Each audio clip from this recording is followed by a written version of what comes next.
નમસ્કાર બાળ દોસ્તો, ઇંગ્લિશ ગ્રામર આપણે શીખી રહ્યા છીએ.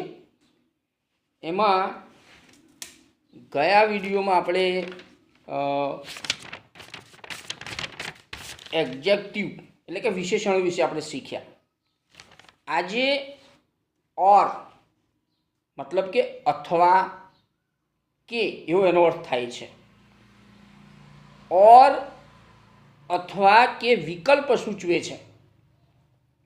તેમાં પસંદગીને અવકાશ છે, જેમ કે ટી ઓર કોફી, ચા કે કોફી.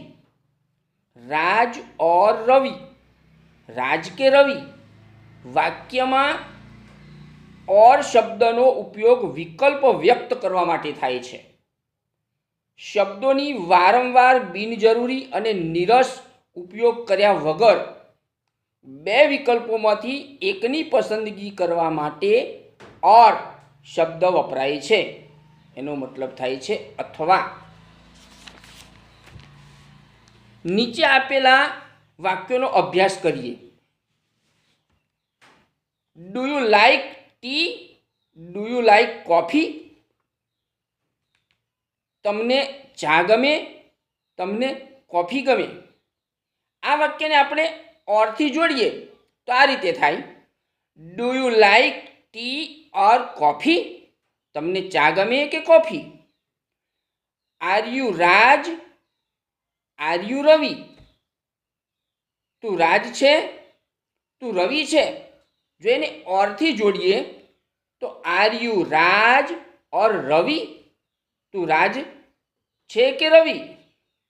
વાક્ય એકમાં ડુ યુ લાઈક શબ્દનો વારંવાર ઉપયોગ કર્યા વગર ઓર શબ્દ વડે ટી કે કોફી વિકલ્પો આપ્યા છે. તેમજ વાક્ય બીજામાં આર યુ શબ્દનો ઉપયોગ કર્યા વગર ઓર શબ્દ વડે રાજ કે રવિ વિકલ્પો આપ્યા છે. ચાલો મિત્રો, હજી આપણે એના વધુ ઉદાહરણોનો અભ્યાસ કરીએ. Is C singing or dancing? તે ગાઈ રહી છે કે નાચી રહી છે?